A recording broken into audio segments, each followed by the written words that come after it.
गुरु दत्तात्रयांना आणि या ठिकाणी ज्यांच्या अमृतमय वाणीमधून आपण सर्वांनी आतापर्यंत अतिशय कल्पनेच्या पलीकडे ज्या विचारांना आतापर्यंत आपलं मन कधी शिवलं नाही, कधी स्पर्श झाला नाही, अशा विचारांना आपण श्रवण केलं, ते परमपूजनीय गुरुमावली संत स्वरूप, दिव्य स्वरूप ज्यांना आपण म्हणूया असे आमचे लाडके गुरुवर्य गुरुमाऊली हरिभक्त परायण जगताप महाराज, आपल्याही चरणी कोटी कोटी दंडवत.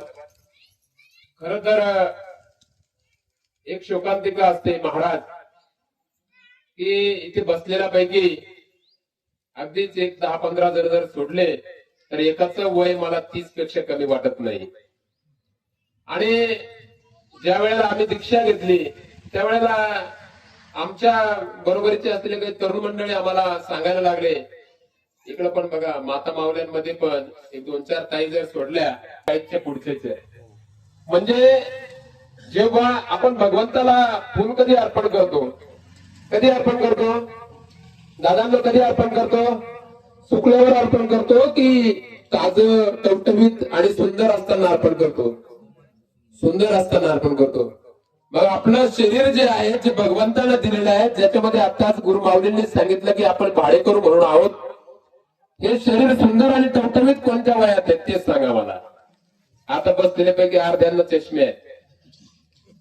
माफ करा, तुमचा मुलगा म्हणून थोडस समजून घ्या, परंतु तिकडे जाणं गरजेचं आहे. म्हणजे जेव्हा टवटवीत फुल तुम्हाला देवाला वाहायला लागतं, तर माणसाचा मिळालेला टवटवीत देह हा सडका आणि नानाविध प्रकारच्या आजारांनी ग्रासल्यानंतर का देवाला व्हायचा, हा विचार आम्ही केला. पत्रकारिता करत असताना अनेक ठिकाणी अनेक संत महंतांच्या संपर्कात आम्ही गेलो, अनेक ठिकाणी वेगवेगळ्या प्रकारची अमृत वचनं आम्ही अभ्यासली.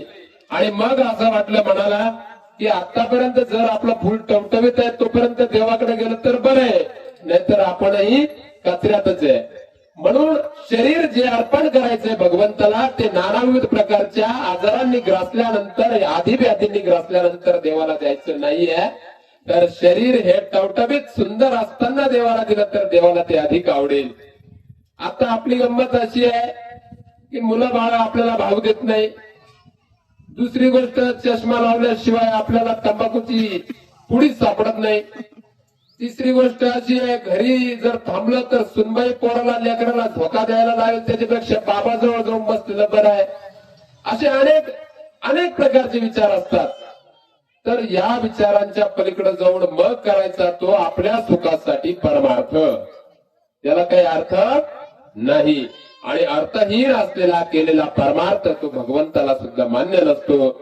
आज आता तुम्हाला सांगून उपयोग नाही, कारण हे आमच्या लेवलच्या तरुणांना सांगायची गरज आहे. परंतु जर तुमच्या माता मावल्यांनो आणि उपस्थित असलेले सर्व वडीलधारी मंडळी आहेत, तुम्हा सर्वांच्या पायाला हात लावून सांगतो, गुरुमाऊली इथं बसलेली आहे. तुमची मुलं, तुमची नातवंड जर तुमचं ऐकत असेल तर या तुमच्या वारीच्या निमित्तानं एकच गोष्ट तुम्हाला पायाला हात लावून सांगतो, त्यांना कपाळी गंध लावायला लावा.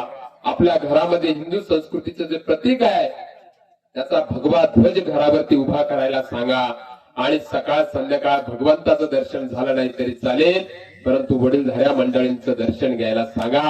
जी मुलं तुमच्यासारख्या वडीलधाऱ्यांची दर्शनं ज्या वयात घेतील त्यांच्याकडून कमरेत लाथा बसण्याची अपेक्षेवर आजच पाणी सोडून द्या. कधीच त्यांचा पाय तुमच्या कमरेकडे जाणार नाही. मुखामध्ये अभद्र वाणी कधी सरस्वती त्यांच्यावरती येणार नाही. आणि सगळ्यात महत्वाची गोष्ट म्हणजे हिंदू धर्म जगला तर तुमची पिढी जगणार आहे, नाहीतर वर्षभरात घटस्फोट व्हायला वेळ लागणार नाही. अलग लक्षामध्ये कित्येक ग्रंथांमध्ये सांगितलेलं आहे महाराज, पतिव्रता स्त्रीचं लक्षण सांगितलं आहे, परंतु चांगुलपणानं त्या पतिव्रते स्त्रीचं रक्षण करणारा तरुणही आम्हाला आमच्या या ग्रंथांनी समजावलेला आहे. शरीर निर्व्यसनी असावं, भगवंताकडे ते नित्य त्या ठिकाणी जाऊन भगवंताला त्या शरीराला भजावं, हे सुद्धा अध्यात्मामध्ये आम्हाला सांगितलेलं आहे. आणि अध्यात्म करायचं असेल, आपली संस्कृती टिकवायची असेल, तुम्हाला जर वाटत असेल पुंजाबाचं नाव जर माधूनं घ्यावं तर माधू आजच तुमच्या पाया पडला पाहिजे, माधूनं कपाळाला गंध लावला पाहिजे, माधूनं कथा कीर्तन प्रवचन ज्या ठिकाणी होते त्या ठिकाणी जाऊन बसलं पाहिजे. 349 रुपयाचा नेटपॅक त्याच्या भविष्यासाठी उपयोगी नाही, अधोगतीला चाललोय आम्ही. म्हणून आज जो वेळ आपल्याकडे आहे, जर आपल्याकडे आपली तरुण मुलं, नातवंड, लहान लहान लेकरं, आजपासूनच बघा, आम्ही काही व्हिडिओ बघितले महाराजजी, तर खूप छोट्या वयामध्ये मृदुंगासाठी हातवारे असे हात शिवणारे पोरं आम्ही बघितले आहेत. इंटरनेटचा सुद्धा सदुपयोग करता येतो. खूप अशी मुलं बघितली आहेत जे हनुमान चालीसा म्हणतात, जय हनुमान ज्ञान गुण सागर, जय कपीश देवलोक उजागर, राम म्हणजे एवढ्या सगळ्या गोष्टी आपल्याला त्या तरुण लहान लहान मुलांकडून जर ऐकायला मिळत आहेत, तर ती मुलं आपल्याला सांभाळणार नाही, आपलं नाव उज्ज्वल करणार नाही, कशावरून. म्हणून एकच सांगतो, या ठिकाणी आज जगाच्या कल्याणात संतांच्या विभूती फक्त एवढंच म्हणायचं आणि मोकळं होऊन जायचं. जगाचं कल्याण करायचंय, आमच्या परिवाराचं कल्याण करायचंय आणि आमचंही कल्याण करायचंय. पण कोणी करायचं? संतांनी. आम्ही काही रिकामे नाही. आम्ही फक्त याचा चुना त्याची गायछाप नाही मिळाली तर येऊ बांधावर पुन्हा पुन्हा, आहे की नाही. आणि जगाच्या कल्याणात संतांच्या विभूती. कल्याण करा तुम्ही, भगवा वस्त्र तुम्ही धारण करा, पांढरे कपडे तुम्हीच धारण करा, कपाळी बुक्का तुम्हीच लावा, गंध तुम्हीच लावा, वाऱ्यात तुम्हीच करा आणि वर्गण्यात तुम्हीच जमा करा आणि मंदिरात तुम्हीच बांधा. आम्ही तिथं दर्शनाला पण येणार नाही, अशी अवस्था तरुणाईची झालेली आहे. म्हणून आपल्याला जर सगळ्यात महत्वाचा हिंदू धर्म आणि आपला परिवाराचं नाव उज्ज्वल करायचं, बघा स्वार्थाशिवाय काही नाही महाराज. रस्ता खाल्ला तर काही घेणं नाही कोणला, त्याच्याशी काही मतलब आहे का? नाही. उभा खंदन आडवा खंद, तो आमचे ते काय आम्हाला एकदा जायचंय, परंतु बांध कोरला तर मग पाहिजे आग मस्तकाला जाते, कारण तो आमचा आहे. जसा बांध आमचा आहे तसा देह आमचा आहे. आणि देहाचं कल्याण जर करायचं असेल तर तुम्ही एकट्यानं भगवत भक्ती करून चालणार नाही. तुम्हाला आणखी निदान आपल्या पिढीतले 2-4 लेकरं तरी भगवत भक्तीकडे कसे येतील हे पाहिलं पाहिजे. आभाग्य असं आहे, आमच्याच माळा खुंटीवरती आहे, तेव्हा पोरांना माळ घाल म्हणायचं कसं आम्ही? म्हणजे अशा गोष्टी आपल्या घरामध्ये व्हायला नको. अरे मदरसे समान नाही, परंतु देवालया समान आपलं घर आहे, देवालया समान आपले ग्रंथ आहेत. देव ज्याच्यामध्ये बघता येईल, अनुभवता येईल अशा पद्धतीची ज्ञानेश्वरी, श्रीमद भगवद्गीता, भागवत पारायण आहेत. अनेक गोष्टी अशा आहेत ज्या आपल्याला अनुभवता येतील, समजून घेता येतील, परंतु आपल्याकडे त्यासाठी वेळ नाही आहे. नसेल ऐकत एखादं पोरग तुमचं, तरी त्याला सांगा बाबा जा कर. आणि बघा आता या ठिकाणी आता आमचा कॅमेरामॅन आहे, याचे 12-13 अनुष्ठान झालेत. जगद्गुरु संत जनार्दन स्वामींच्या परंपरेमध्ये महामंडलेश्वर स्वामी शांतिगिरी महाराजांचा शिष्य म्हणून या ठिकाणी तुम्ही आमच्या सोबत आहे. ठीक आहे, गुरु कुठून केलाय ते महत्वाचं नाहीये, परंतु सर्व गोष्टीचे मूळ एकच आहे आणि तो म्हणजे पांडुरंग परमात्मा परमेश्वर, ज्याला आपण शिवस्वरूप प्रभू रामचंद्रांच्या रूपामध्ये सुद्धा पूजतो. म्हणून भगवंत एक आहे, रूप अनेक असतील हरकत नाहीये, परंतु एक देव आहे. आणि आपल्याला सुद्धा आज जास्त माझा अभ्यास नाही, परंतु आपला तो देव एक करून घ्यावा. एकच देव आपला करायचा आहे. आपल्याला काही मसोबा, कसोबा, बिरोबा, मुंजाबा, कुंजाबा हे काही आपल्याला सगळे पूजायची गरज नाहीये, परंतु एका ठिकाणी आपली श्रद्धा असली पाहिजे. त्या पांडुरंग परमात्म्यावरती आपला विश्वास असला पाहिजे. आणि पुण्याच्या एकदा जाता जाता या ठिकाणी आज बऱ्याच दिवसांची महाराजांची इच्छा होती की आमच्या वारीला एकदा भेट द्या. महाराजजी तुम्हाला सांगतो, ज्या दिवशी आम्ही दीक्षा घेतली, ज्या दिवशी आम्ही प्रभू दत्तात्रयांना हा शरीर हे देह पूर्ण अर्पण केलं, त्या दिवशी आम्ही ठरवलेलं आहे, ज्या वाणीवरती प्रभू दत्तात्रयांनी भगवान शिवानी आणि पांडुरंग परमात्माने एक रूप होऊन ही सरस्वती विराजमान केली आहे, ही सरस्वती राजकारण्यांच्या पायदळी तुडवायच्या कामाची नाही, तर भगवत भक्तीमध्ये जिथे जिथे आम्हाला सेवा करण्याची संधी भेटेल त्या त्या ठिकाणी भगवत कार्याचा विनामूल्य प्रसार आणि प्रचार करण्यासाठी आम्ही ती खर्च करू, हा आमचा प्रण आहे. मग ती पत्रकारिता असो किंवा ज्या ठिकाणी ज्या ज्या पद्धतीनं 2-2 शब्द तुमच्यासारख्या महात्म्यांच्या या प्रवचन मंडपामध्ये बोलण्याची संधी मिळाली, तर त्या सरस्वतीचा योग्य उपयोग विनियोग होईल आणि वाणीवर बसलेल्या सरस्वतीला ही स्वाभिमान अभिमान वाटावा, असा हा देह पवित्र कसा होईल यासाठी आमची तळमळ आहे. आपण अविरतपणे या ठिकाणी भगवत भक्ती करतात. आमच्या महाराजींचं खूप प्रेम आहे आमच्यावर. नवे नवे आमच्यावर म्हटलं तर तुम्ही म्हणाल मग आमच्यावर नाही का?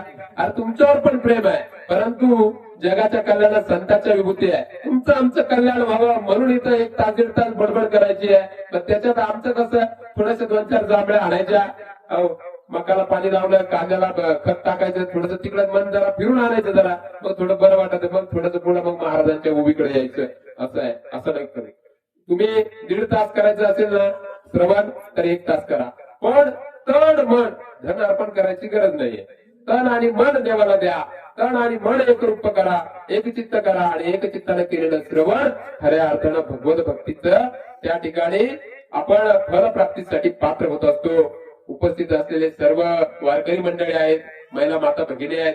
एखादा शब्द जर चुकून गेला असेल तर माझा काही कुठल्या संप्रदायाचा अभ्यास नाही आहे, परंतु संत महंताच्या संगती पंक्तीमध्ये बसून जे मला श्रवण करायला मिळालं, जे प्रबोधन माझ्यामध्ये झालं, ते विचार तुमच्या समोर ठेवायचा प्रयत्न केला. आज फक्त एकच पायाला हात लावून सांगतो, इथून गेल्यानंतर जर तुमचं कोणीच नसेल ऐकत ना तर एक काम मात्र करायचं, त्या तरुणाच्या त्या बाळाच्या तुमच्या घरामध्ये असलेल्या लेकराच्या समोर आपण मस्त ते गोपीचंदन का काय त्याला आम्ही गंधगुळी म्हणतो, ते गोपीचंदन उघडायचं, कपाळी लावायचं, त्याच्याकडे पाहून लावायचं. आपण काय आपल्याकडे ते म्हणतात ना, ते काहीतरी सवत इसळ असतो, तसा प्रकार येतो. तर तुम्ही जर गंधगुळी उघडली ना, ती पोरग येणार, बाबा मलाही लावा. बघा करून बघा, जर असं नाही झालं तर मला सांगा तुम्ही, नाही तुम्ही बोलले होते आणि ते तसं झालं नाही.